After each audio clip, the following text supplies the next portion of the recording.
នៅអាមេរិកនេះបើសិនណាជាយើងចង់ញ៉ាំដំណាំអាស៊ីយើងបន្លែបកាអាស៊ីយើងតើតែយើងឆ្លៀតដាំជាពិសេសគឺយើងឆ្លៀតដាំនៅរដូវក្តៅនៅផ្សារក៏គេមានលក់ដែរបងប្អូនពីព្រោះអីមានអ្នកចំការឬក៏អ្នកខ្លះទៀតគាត់ដាំច្រើនណាស់យកទៅលក់នៅតាមទីផ្សារប៉ុន្តែគេលក់មិនថោកទេបងប្អូនលក់ថ្លៃណាស់ហើយពេលខ្លះទៀតកាន់លុយទៅផ្សារចង់ទិញរបស់នឹងហើយប៉ុន្តែវាអត់មានគេលក់ទៀតបងប្អូនដូចជាប្រភេទម្រះព្រៅអីនេះគឺថាអត់សូវមានទេបងប្អូនអត់សូវមានគេលក់ទេតែបរដូវក្តៅអញ្ចេះនៅតាមផ្សារសបោហើយនៅតាមផ្ទះក៏យើងដាំបានងាយស្រួលដែរបាច់តែគ្រាប់ទេឲ្យតែចូលដល់រដូវក្តៅបាច់គ្រាប់ស្រោចទឹកគឺដុះហើយតែបើចូលដល់ខែត្រជាក់ណាបងប្អូននៅតាមផ្សារក៏អត់សូវមានលក់ដែរគឺកម្រមានលក់ណាពីព្រោះអីគេក៏ដាំអត់បានយើងក៏ដាំអត់បានដូចគ្នាឆ្នាំនេះខ្ញុំបាច់គ្រាប់ម្រះព្រៅច្រើនគួរសមដែរបងប្អូនដល់ពេលអញ្ចឹងវាដុះច្រើនមែនតែនកាត់ហូបញឹកញាប់ដែរប៉ុន្តែយើងញ៉ាំអត់ទាន់ហើយវាដុះល្អខ្លាំងណាបងប្អូនកាត់ណាស់ដុះណាស់ដល់តែអញ្ចឹងទៅឥឡូវបែកគំនិតមួយទៀតគឺថាចង់កាត់វាចាយកទៅស្រុះទឹកក្តៅបន្តិចទៅហើយយើងយកទៅដាក់នៅទូកក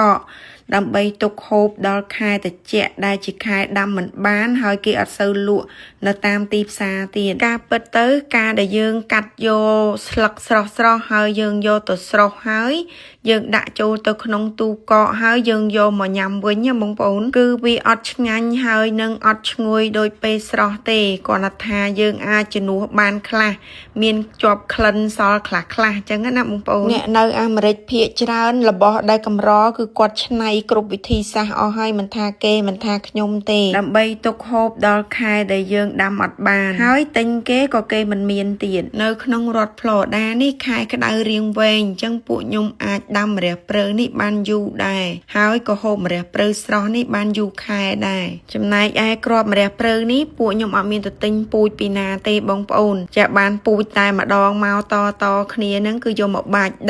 ដាំហើយទុកពូជខ្លួនឯងទៀតទុកឲ្យវាឡើងចេញជាផ្កាទៅឲ្យផ្កានឹងទុំហើយយើងប្រលេះផ្កានឹងទុកបាច់ឆ្នាំក្រោយដោយសារតែពួកខ្ញុំចូលចិត្តឆាក្តៅហើយស្លម្ជូរអីហ្នឹងគឺចូលចិត្តដាក់ជាមួយនឹងម្រះព្រៅណាស់អញ្ចឹងការដាំម្រះព្រៅគឺខ្ញុំដាំជារៀងរាល់ឆ្នាំអត់ដែលខានទេតាន់ឃើញម្រះព្រៅស្លឹកល្អខ្លាំងអញ្ចឹងពួកខ្ញុំក៏បេះកាត់យកស្លឹកហ្នឹងណាបងប្អូនលាងទឹកឲ្យស្អាតហើយយកមកស្រុះទឹកក្តៅបន្តិចមុននឹងយកវាទៅទុកនៅក្នុងទូកកហូបខែអត់សម្រាប់បងប្អូនខ្មែរយើងផ្សេងទៀតដែលគាត់យកទៅទុកទូកកដែរប្រហែលជាគាត់មានវិធីផ្សេងខុសពីខ្ញុំសម្រាប់ពួកខ្ញុំគឺខ្ញុំដាំទឹកក្តៅឲ្យពុះសិនហើយបន្ទាប់មកទៀតគឺខ្ញុំយកស្លឹកម្រះព្រៅដែលខ្ញុំលាងស្អាតហើយហ្នឹងយកមកស្រុះអត់យូរទេបងប្អូន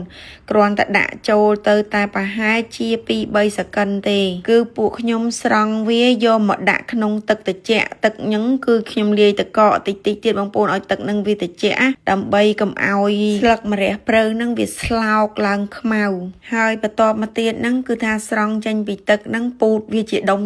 យ៉ែបងប្អូនដឹងតែពេលយកមកធ្វើម្ហូបម្ដងប្រើវាប្រមាណដុំដូចថាយើងស្លតិចស្លច្រើនត្រូវការ1ដុំឬក៏2ដុំ3ដុំអញ្ចឹងណាគឺយើងច្បាច់ទឹកវាចេញហើយសូនវាជាដុំអញ្ចឹងឯងយកទៅទុកនៅក្នុងទូកកតែចូលដល់ខែណាដែលអត់មានម្រះព្រៅគឺខ្ញុំនឹងទៅដកដុំហ្នឹងយកមកស្ល